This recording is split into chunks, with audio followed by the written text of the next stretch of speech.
I am the director of the Gates Millennium Scholars Program and programming for APIA Scholars. I've been on the team now for about 3 years and really excited to introduce our speaker for today. I guess before I hand it over to Amy, I'm also going to have Ariane Martin introduce herself. She's also one of our staff members here at APIA Scholars. Hi everyone, this is Ariane, and just glad that everybody's on this webinar. Great. Okay. So to introduce Amy Clymer started Clymer Consulting in 2009 and teaches teams and organizations to be creative and innovative. Her TED Talk, The Power of Deliberate Creative Teams, explains 3 elements teams need if they want to be creative together.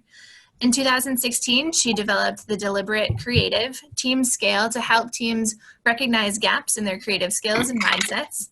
Amy's the host of the Deliberate Creative podcast, which has over 100,000 downloads. She's the designer of Clymer Cards, a creativity and team building tool used by thousands to deepen team conversations and generate ideas.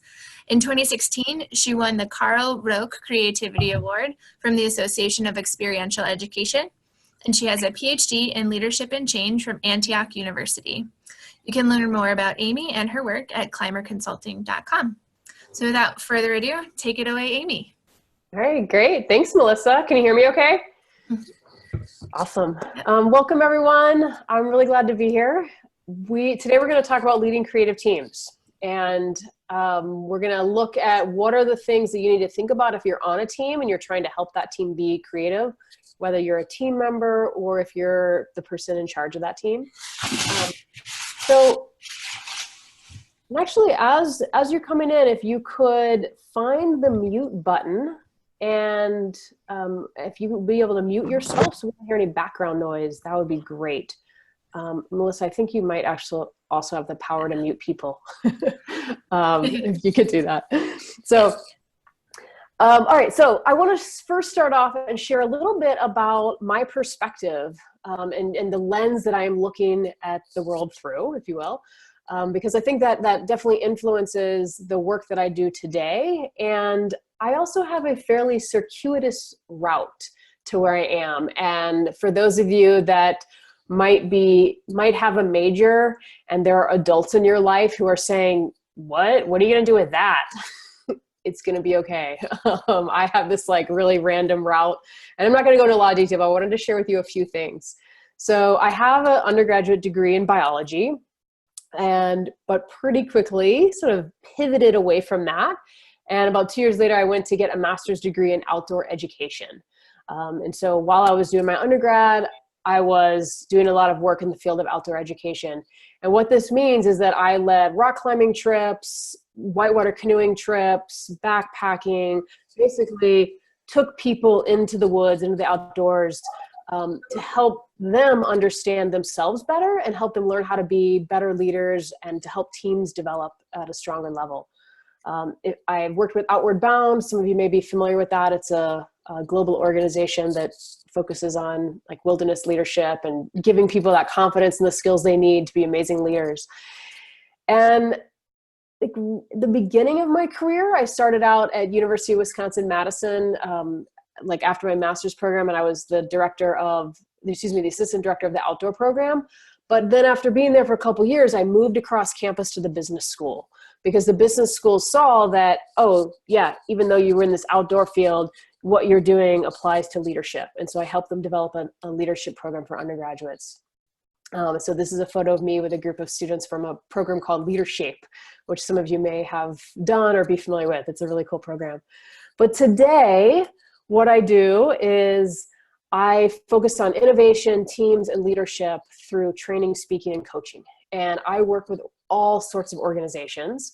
Last week I was in DC working with nonprofits that support congressional staff in the realm of higher education. I worked with, actually next month, I'm going to work with the Mayo Clinic and with their leaders to help them understand how innovation works. So it's anywhere from healthcare, technology, nonprofits, government. It really runs the gamut because what I do applies to all of these different realms. This is an example of what a group I work with today might look like, where, you know, we're indoors, maybe kind of more professional dress. And you can see though on the table, there's some fun stuff. And so what I've done is like brought these skills that I learned in this outdoor world, and I brought them indoors, and I've really been able to integrate them well. I think that makes me a bit different than perhaps some sort of typical corporate trainers, if you will.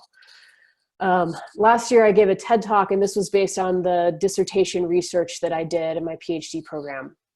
And so that's specifically about creativity in teams, which is what we're going to focus on today. So we're going to talk about what teams need in order to be creative.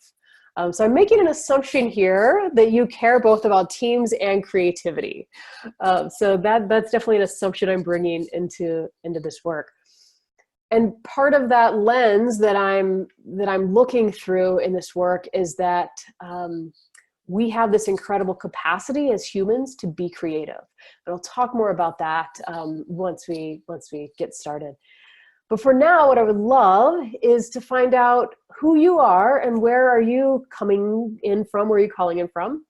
So in one response in the chat box, if you could find the chat box if you haven't found it yet, and share your name, your school, or if you're not in school, if you're out of school, what is it that you do? Where do you work? And then where are you calling in from? I'm in Asheville, North Carolina, by the way, which is a mountain town in North Carolina. So go ahead and share in the chat box, name, school, and where are you calling in from? And I'm calling in from London in the United Kingdom. Awesome. Welcome, Melissa. All right, Franklin, I see part of your answer there. I don't know, am I saying it right? Hua? But they said they're out of school, working with AmeriCorps, and calling in from Minnesota. Awesome. Oh, good. I'm glad I said the name correct. Hua. Cool. I hope you're staying warm. Spent a lot of time in Wisconsin, so I understand. It's warm now. Good. All right. Who else is here? Justin from UC Berkeley. Hi, Justin. Welcome. Okay. Slowly coming in. I know there's a bunch of people on the call. Who else is here? If you're willing to introduce yourself, that'd be awesome. Shalom graduated from CSUEB, working with the state fund from California. Danny from San Francisco. Hi, Danny. Hi, Shalom. Franklin's from Northern Mariana College, calling from the Commonwealth of the Northern Mariana Islands. Super cool. Oh, yeah. That's awesome. Ariane is in DC. Seelen, I hope I'm saying that right. Taking a gap year to do research at Stanford, super cool, and taking an online class from Harvard. That's awesome. And you're out in California. Cool. Who else? Valentina is in Minnesota as a senior healthcare economic analyst. Awesome. Catherine at UW, University of Washington, Seattle. Awesome. Cool. All right. Anyone else here? Last call. All right. Well, welcome everyone. I love that we have multiple time zones represented and even some international folks. Glad to have you here. So the next question I have for you is, are you creative? And you're going to see a poll pop up. And I just want you to respond to that poll. Yes, somewhat, or no. What do you think?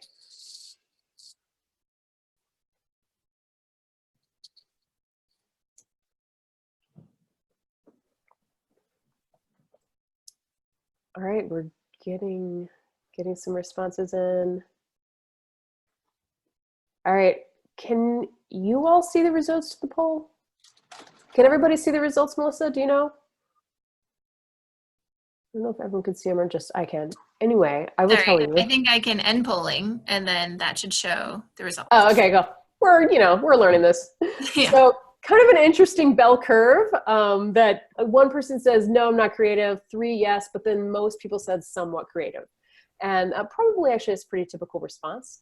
And so I'm going to talk a little bit about what is creativity.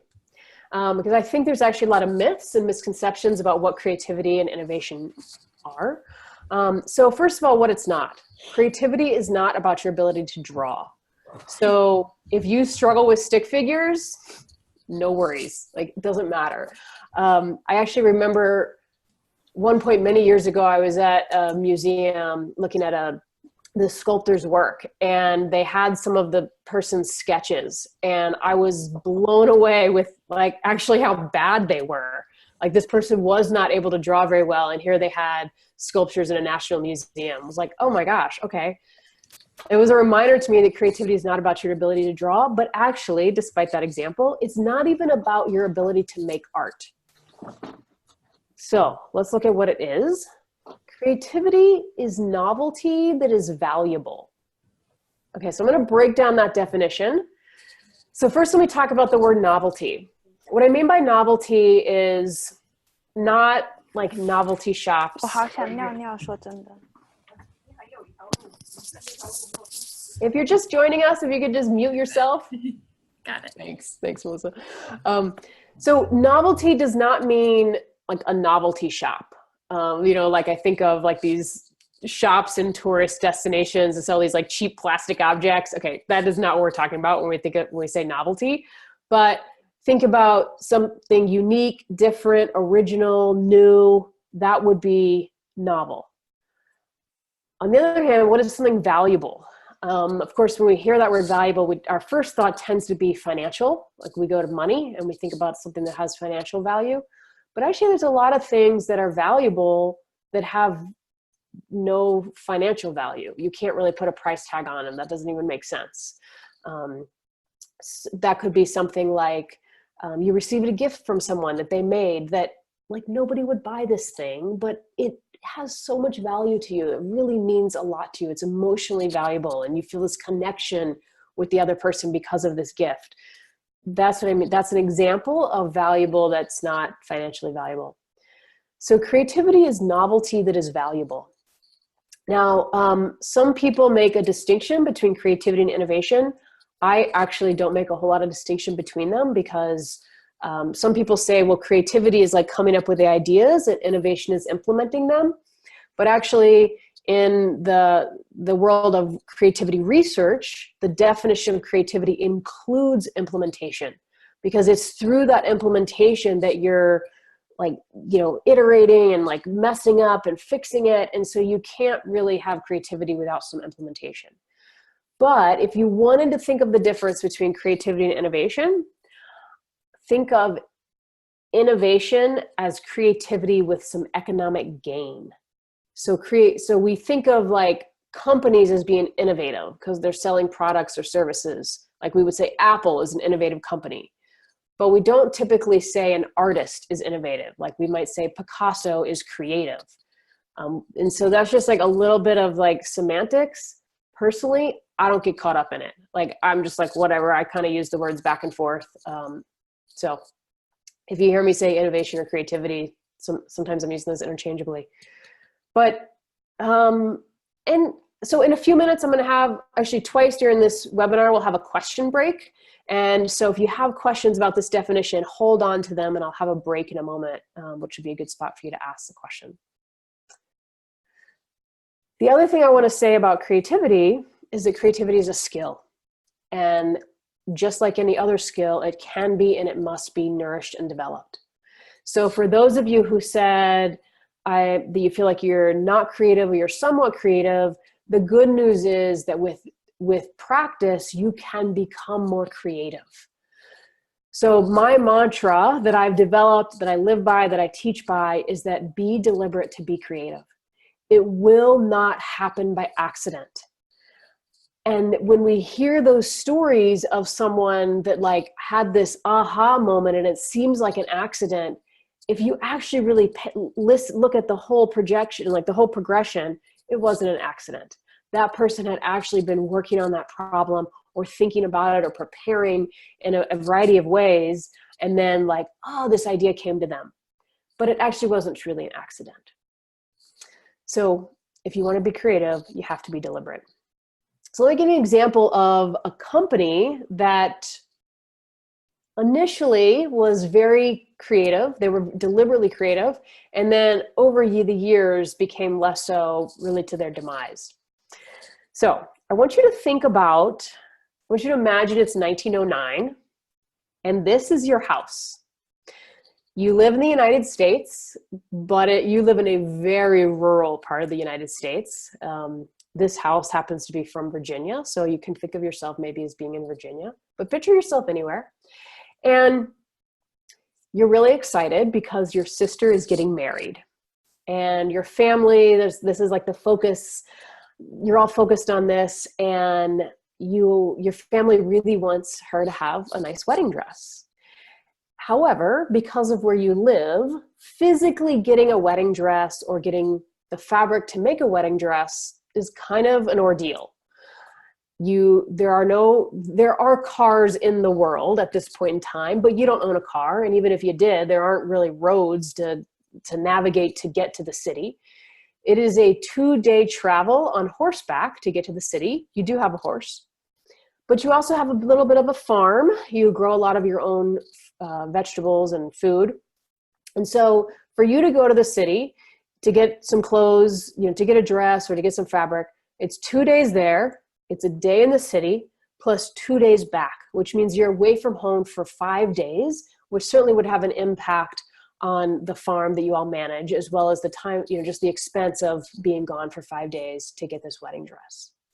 So this scenario was actually a really typical problem in the United States at the beginning of the century, which people in rural areas wanted to buy things and they couldn't get them. Meanwhile, there were companies that would happily sell them to them, but they couldn't get the stuff to them. So there was a company that did a great job of capitalizing on a modern innovation of that time period, which was the U.S. Postal Service. So by the early 1900s, the U.S. Postal Service was delivering all over the United States, including to rural areas. So if you were in this scenario, what you would have done is you would have turned to your Sears Roebuck catalog.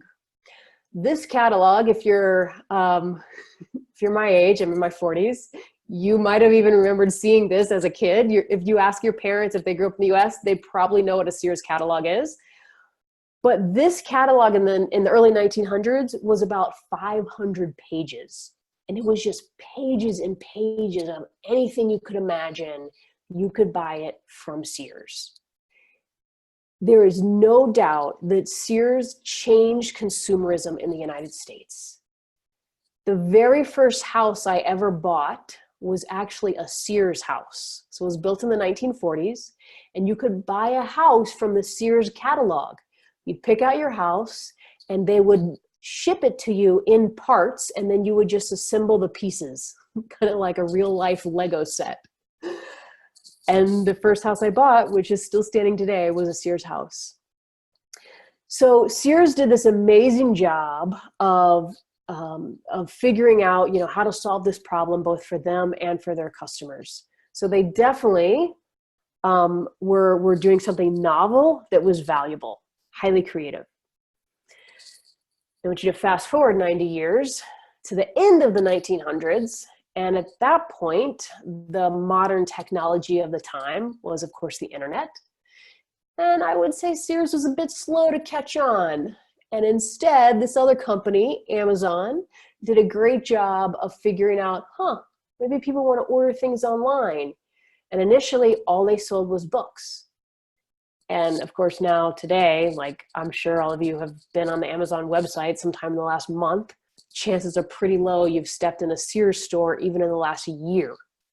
So in 2010, Sears had 3,500 stores. In 2017, they were down to 695 stores. And in October of 2018, they filed bankruptcy with $11 billion in debt. So massive change from this company that was incredibly innovative to 100 years later, they're going out of business because they refused, either they were unwilling or unable to change. And having walked in a Sears store last year, it wasn't a whole lot different from when I was a kid in the 1980s. And so here's this company that had this reputation and this history of being incredibly innovative, and they didn't continue that. They didn't maintain that deliberate creative practice, if you will. So that is, to me, that's a great example of why organizations and why teams need to continue being creative and innovative. So the question then is, so today we're focusing specifically on teams. Now that story is really about an organization, but let's get a little bit more narrow and look at why teams need to be creative together. So the reason is because teams are the #1 source of innovation in organizations. So if you think about, just put in your head a product that you could imagine, or even a service like an app or something that you feel like is really innovative. That product or that service, I mean, 99% chance that it was actually designed and developed and implemented by a team of people. Maybe it was one person that had the initial idea, but even then, like, I mean, ideas are a dime a dozen. I am not impressed by ideas. It's like, what do you do with that idea? And you start pushing it, and you work with other people, and you iterate, and they give some input, and it just builds and builds. Because when an idea first comes out of our head, it's like about what you could fit on a Post-it note. Like, it's not that well developed. And it's in that development process, that team process, that ideas really come move to become something special and unique and creative.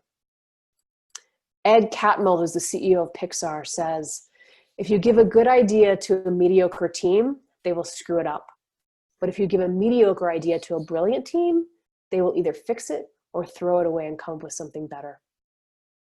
I have seen this over and over again. But the other thing I've seen is that a mediocre team can move to become a brilliant team if they're willing to do the work and deliberately develop their skills to get there. Okay, I feel like I'm talking a lot, but I'm gonna give you one more thing, and then we're gonna have a question break. So I want to walk through 5 different levels that a team might be at as far as becoming a deliberate creative team. And I want you to think in your head about a team that you're currently a part of. It could be a group project you're working on at school. It could be a team at work. It could even be your family if you all really structure as a team. If you're not currently on a team, I want you to think about a team you were recently on. And I'm going to walk through these 5 levels and I want you to think about, where do you suspect the team that you have in your head, where do you suspect they are in these 5 levels? Okay, we're actually going to start not quite at the bottom, but close to it. So this is a stagnant team. So a stagnant team is a team who they're like kind of neutral. You could say that they're not necessarily creative, and they're not bringing any creativity to the organization, but they're also not detracting any creativity from the organization. They're pretty neutral. They're kind of stagnant. They've been doing what they've been doing. Now, this team could be highly functional in other ways. Perhaps they're very productive at whatever it is they do together. But as far as creativity goes, they're pretty stagnant. And so you can see on the, what is that, the right side? Anyway, one of those arrows, it says impact. And so the impact that this team has on an organization is 0. Like, no impact as far as creativity goes. If we go down a level, then we have teams that are actually sabotaging innovation. And so this might be the team where there's 1 or 2 members on the team that anytime an idea comes up, they just shoot it down. They're like, oh no, we can't do that. We did that in 1985 and it was a disaster. And you're thinking, seriously? I wasn't even born yet. That was a long time ago. Who cares? But for whatever reason, there's somebody sabotaging ideas, or more than one person. Or it could be a team that's actually sabotaging ideas from outside of the team, sabotaging other people's ideas or other teams' ideas. Maybe they shoot them down, or they're not willing to do the work that it takes to implement an idea. So this team actually has a negative impact on the organization's innovation. Now, I'm going to give this a number just for the sake of an example. I'm actually going to go a little low here. I'm going to say, so you can see that X there. I'm going to say X is 10,000. So $10,000, this team would have a $10,000 negative impact on the organization. If you move up above that red dashed line on the screen, the next level up from stagnant is accidental. Now, this is the team that they sometimes come up with some great ideas, or they really push ideas forward. They're able to deliberately be creative and implement new things, but it tends to be fairly sporadic. And I have the word accidental there because they don't know why did this work this time and it didn't work that time. Like, why is it that we're able to be more creative at this point and not at other points? But because they're still able to be creative at times, they're having a positive impact on the organization. So we're going to say like $10,000 positive impact. As a team, if a team's able to move from that accidental level up to the fourth level, you'll see there's a box around those top two levels, because those top two levels are deliberate creative teams. So move up one more level. Now we have a team that I call achieving. So an achieving team is one where they understand how creativity works. They're intentionally able to tap into their own creativity, both individually and collectively. They're able to move an idea from inception all the way to implementation. And because of this, they're having twice as much impact on the organization as an accidental team. So let's say $20,000 impact. Now, if we go up even a higher level, we get to what I call an amazing team. So this team is like the achieving team. They get innovation, it's working, they're consistently able to do it, and they're also able to mentor and help other teams within the organization be more creative. And so they're having like this ripple effect, this exponential impact. And so their financial impact on the organization would be, 3 times or 30,000. And actually, to be honest, these numbers I believe are very conservative. We probably could say an amazing team is like 10x or 50x above an accidental team. But I want to go conservative because there's so many variables. So I want you to think about these 5 levels. Think about the team that you're a part of.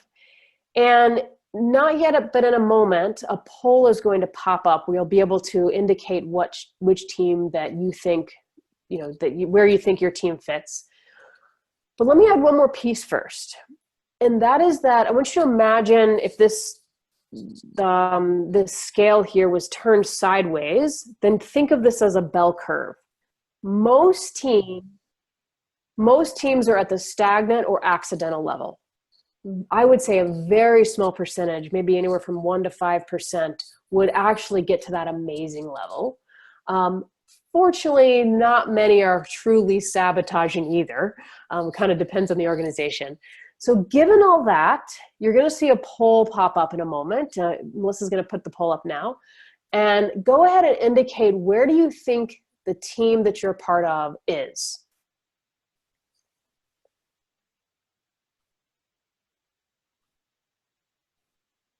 All right. So sabotaging, stagnant, accidental, achieving, or amazing.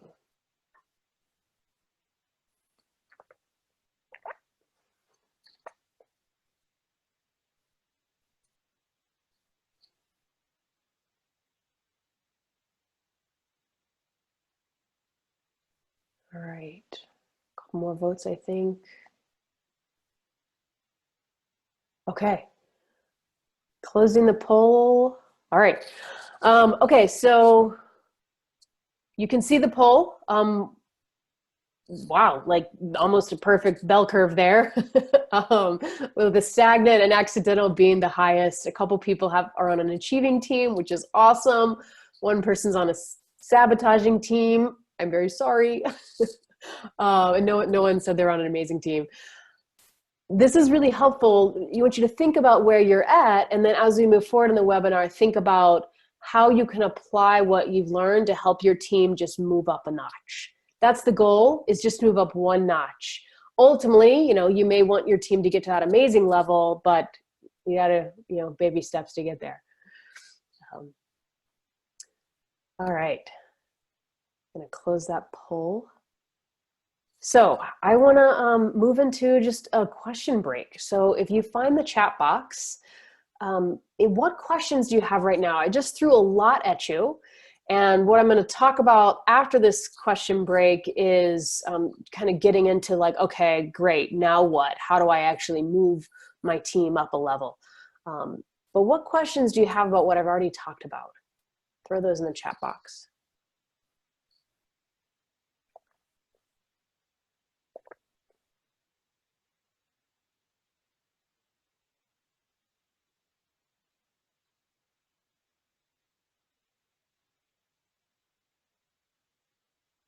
Okay, I'm just going to give another few seconds to see if any questions come in.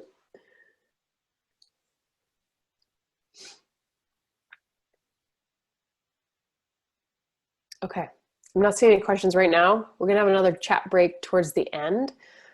So if, oh, wait, of course, as soon as I say that, a question comes in. Hold on. Let's see. C-Lynn says, if we are just interns in the team, would it be overstepping if we wanted to change things? That's a good question. I would say maybe not. This is like one of those questions where the answer is just like, it depends. It depends on the situation or the environment. But I would say, think about the value you can bring to that team, and you're on that team for a reason. Hopefully, I mean, okay, I'm going to talk a little bit of like an ideal scenario because I don't know the specifics, but hopefully you're on that team for a reason more than just to learn, that you're on that team to contribute and help the team grow. And so if you have ideas and thoughts about how that can happen, I would say, yeah, bring it. That's going to help you, one, develop your own skills, but it could help the team develop their skills and push that organization, or at least the work that team's doing, to push that forward more. I'm going to go into, towards the end, like I'm going to share 3 specific things that you could do as a member of the team. And I think some of them would fit regardless of, whether you're an intern or not. I think they would definitely fit. So does that help, C-Lynn, at least for now? We'll go into more later. Okay. Another question comes in. If we know our ideas are being shot down, how do we stand behind our ideas? In other words, negotiate. That's a great question. I'm going to hold off on that, and because I think I'm going to answer in this next section. If I haven't answered it by the next question break, ask that again.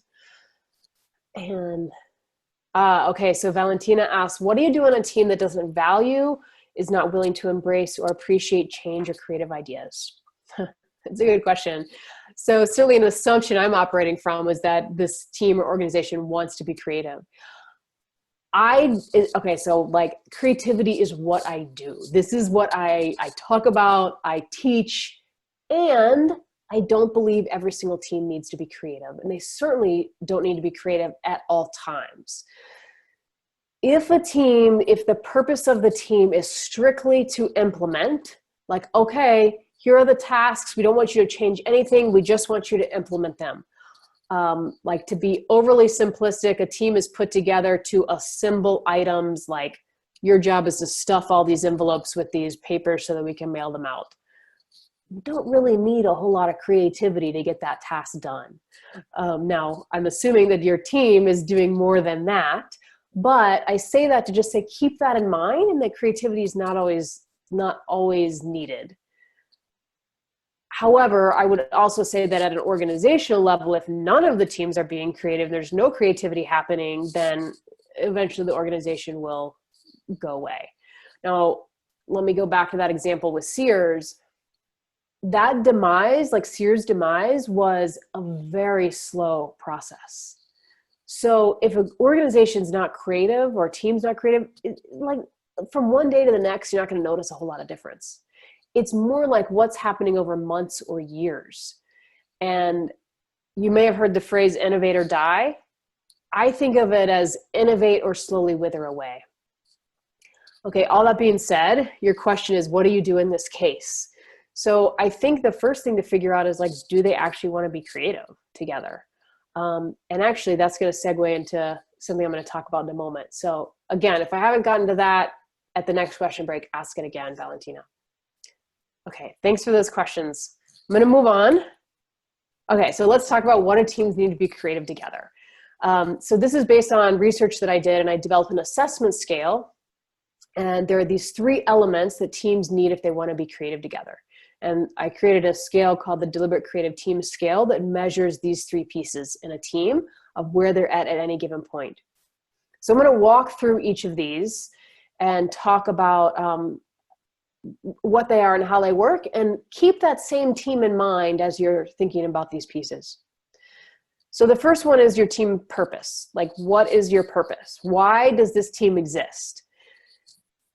Now, sometimes what I found in my consulting work is that the organizational purpose is quite clear, but the reason for this specific team is less clear.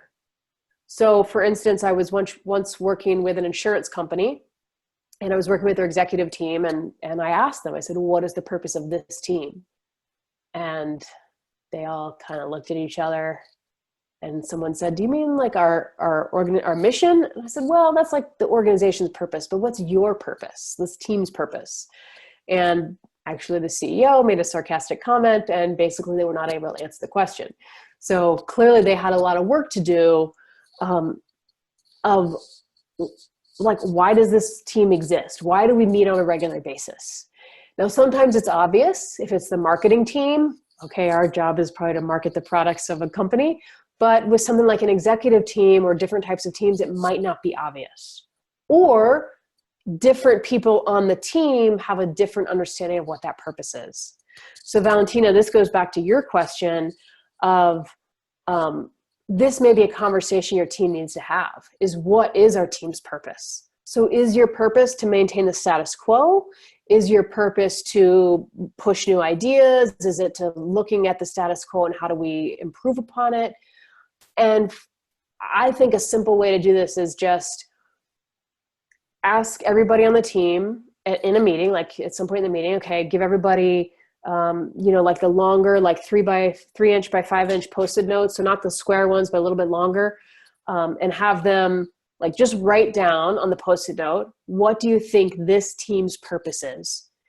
And this is a way to kind of do this sort of anonymously. So you get all these Post-it notes, and then you can put them up on the wall or on the table, and just everybody read them and look at them, and then start having a conversation about what is our actual purpose. Let's come up with a collective mindset, a collective thought around this purpose. And then that's going to help the team decide, do we actually need to be creative or innovative? And if not, okay, fine. That also is going to help you relax a little bit and not trying to push it so much. But then if they do, then you can look at, okay, how do we do that? So figuring out what your team's purpose is. Now, one thing that I've noticed is that often the team leader has a more clear idea of the purpose than any other team member. And so if you're the team leader, be careful of that, because you might see it really clearly, but your team members don't. And it needs to be both, everybody needs to be able to see that well. Okay, so that's team purpose. The second one is your team's dynamics. So dynamics meaning like, how do you interact with each other? What are those interpersonal relationships, and what are the dynamics of the team? And the way I would measure team dynamics is a team with high team dynamics, like they're just stellar, is everybody can show up as their best self. So I can truly be myself with this team. So I know that there's enough trust amongst the team members that I can put an idea out on the table and I'm not going to get thrown under the bus. That doesn't mean my idea is going to be like welcomed and accepted the instant I throw it out, but that it's not going to have any negative impact on me personally. That there's a level of respect that people are sharing ideas like, yeah, okay, cool, bring them on. So there needs to be at least a moderate level of trust and psychological safety within the team. There also needs to be like there needs to be good communication. That tends to be fairly obvious. And the team also needs to be able to engage in a type of conflict called creative abrasion. And creative abrasion is where we can disagree around ideas or concepts or the work that we're doing, but we're not disagreeing due to personality or identity. So we're not always disagreeing with one person because of their identity and who they are, or because like you just find them annoying and their personality, you don't like their personality. That's like high functioning teams don't do that. But they also can disagree around the work, and they can push each other like, well, I don't know if that's going to work. I'm a little nervous about that. Or can you say more because I don't get it? That kind of conversation is really healthy for a team. So a team needs to have strong team dynamics. The third thing that teams need is they need a team creative process. So does your team know and use a creative process? So let me explain what I mean, because this is usually, of the 3 circles, this is the one that most people don't understand much. And part of that is because we don't teach creativity in school. If we did, you would all graduate from high school and have a clear understanding of what a creative process was. But unless you're an art student, you probably missed out on that. So here's an example of a creative process. This is one that I teach. It's called creative problem solving. Design thinking is another one, which has really been popularized by Stanford. Design thinking, human-centered design, synectics, TRIZ, like there's a long list of processes. Honestly, they're all just about the same. There's some nuanced differences between them, but they're all based on how us as humans naturally solve problems.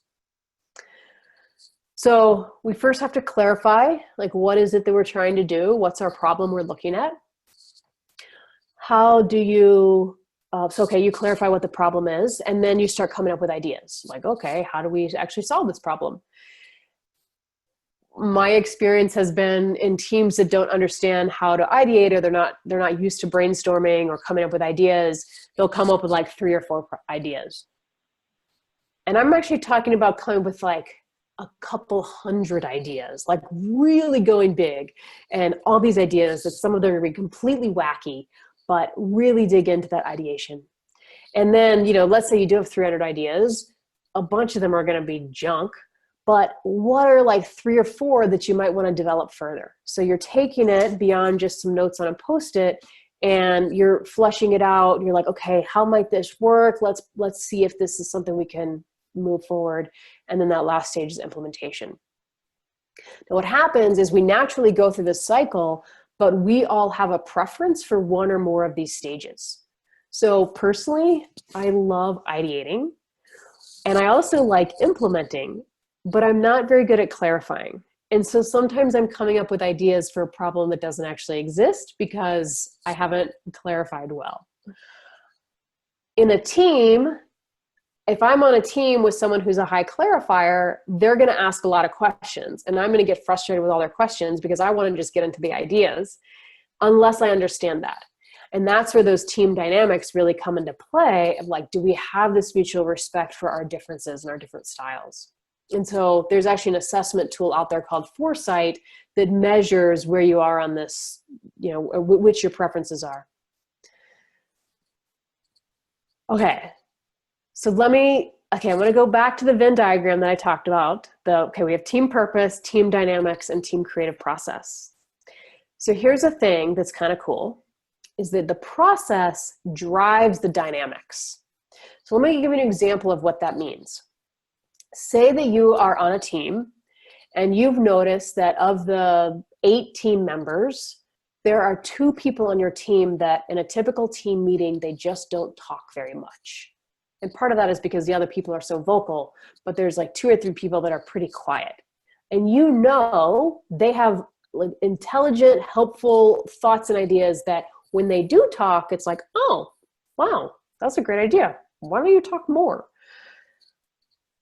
As a team leader or a team member, a process that you could implement to help with that more balanced input is something as simple as asking everyone for their input on something, or asking everyone for a 1-sentence input on something, especially if you have somebody who tends to be a bit long-winded. Or going back to that Post-it note thing. I do use a lot of Post-it notes. Going back to the Post-it note and having people write down thoughts and ideas on Post-it notes and then putting those up on the wall. So that's an example of how a process or how it's a tool essentially is driving the dynamics, because you use that and then all of a sudden, oh wait, we have more voices included and more thoughts in the room. So if you're recognizing that you're weak in one of the areas, think about what tool or what process might you implement to help solve that problem. I'm speaking at a pretty high level, and towards the end, I'll give you some resources on how to learn more about how to do some of these things that I'm talking about. I want you to think about which area is your team strongest in, or do you think your team's strongest in? Team purpose, dynamics, or creative process? And which do you think it's weakest in? I want you to find that chat box again and just indicate strongest and weakest. You can just put an S, colon, and then purpose, dynamics, or process, comma, W for weakest, and then whatever. So where do you think your team is strongest and weakest? I'll give you a moment to find the chat box.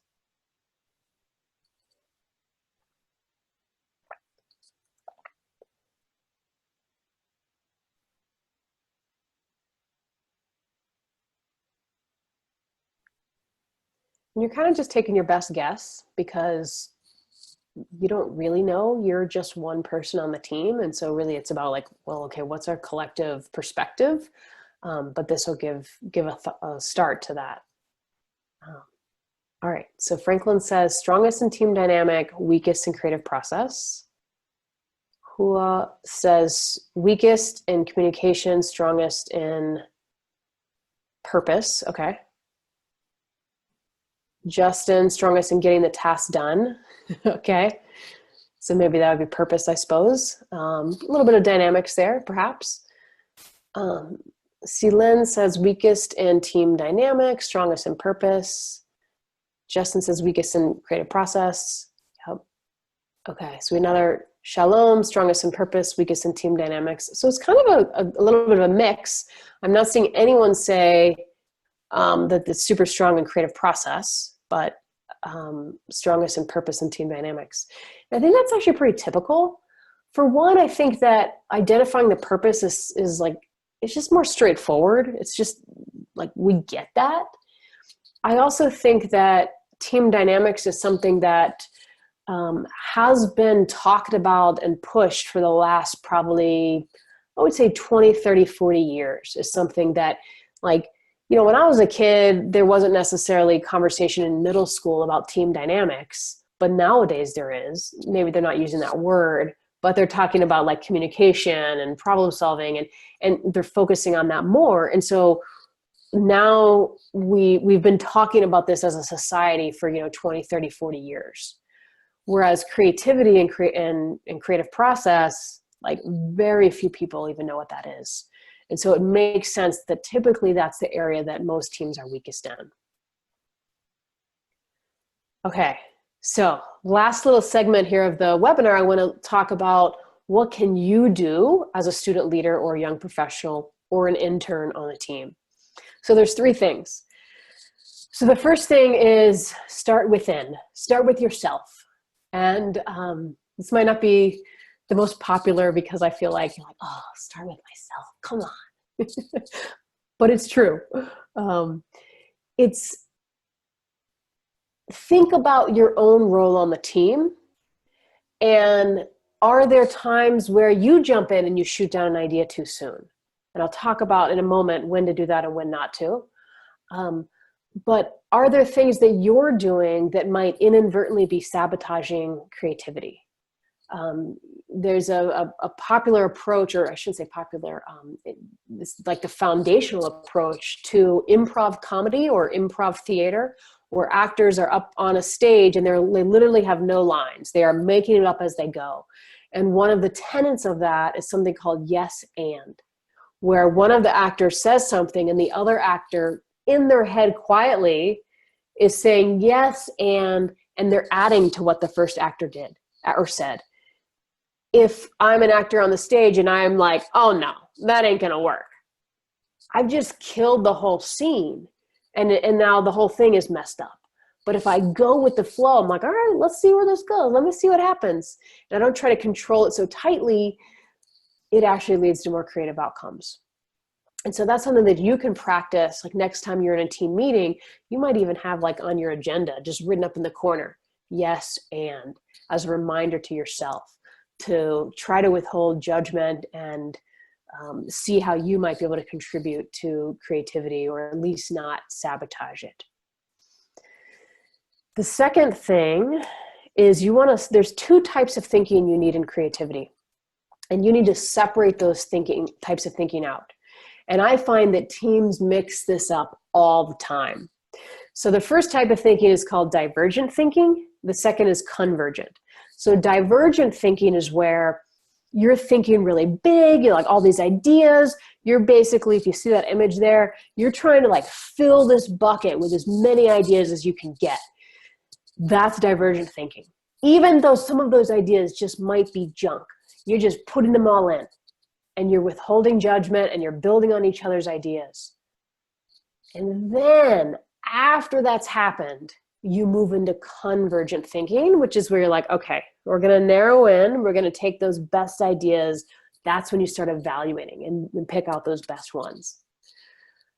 If you have ever taken a multiple choice test, or question, which you already have a zillion times probably, but you certainly did on this webinar, where you're asked to pick the best answer, that's an example of convergent thinking.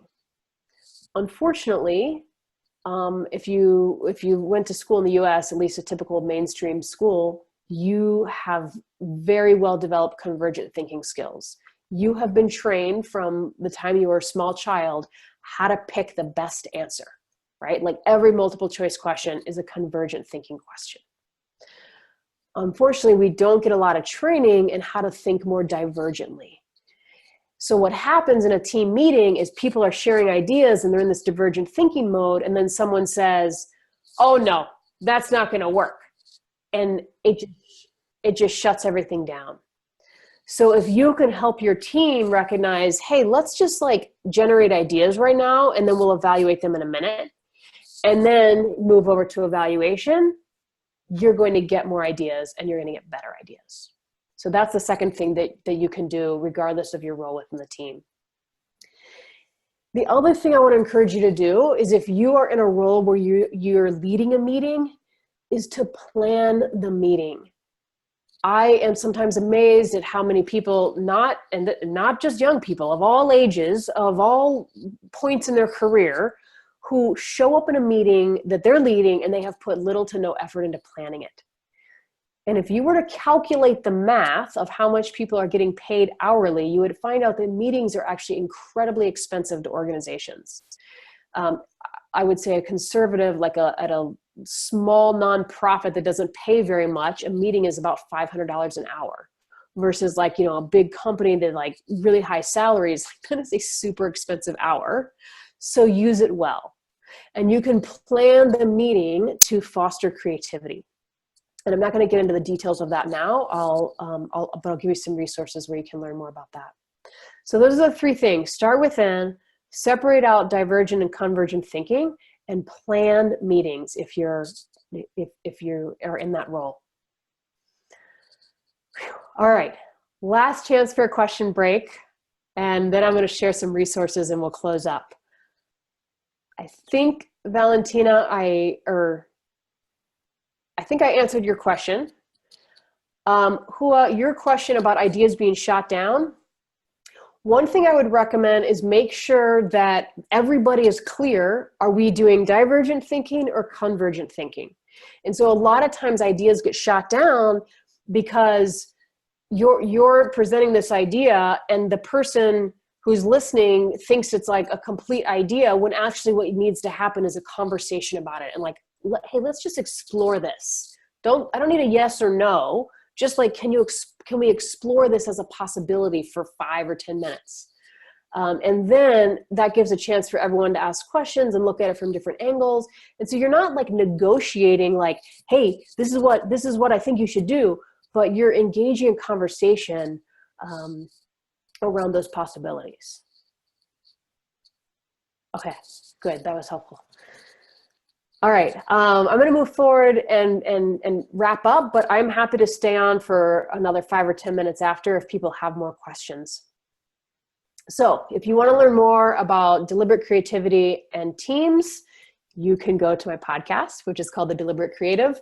There are 100 episodes in there, and which is kind of a lot. All of the episodes, they're available on iTunes, Google Play, all the podcast apps. But if you go to my website, climerconsulting.com, all of the episodes are also transcribed. So if you'd rather read than listen, that's an option.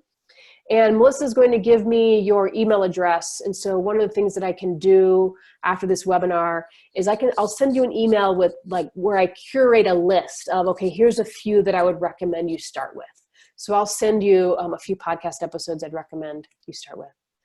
The last thing I want to say is if you want to be deliberate, you have to be creative. So I'd love to stay connected with you. I can add you to my newsletter. I send out a newsletter about once a month where I write an article about creativity and innovation, specifically with the focus on teams and organizations. So you'll get that. And love for you to connect with me on social media. If you scroll to the top of the chat box, you can find all of those links. Yeah, so I just want to say thank you so much for being here. I'm going to stick around for another couple minutes. If you have questions, you're welcome to ask. So awesome. Who just said she just subscribed to my newsletter. That's great. I'm glad.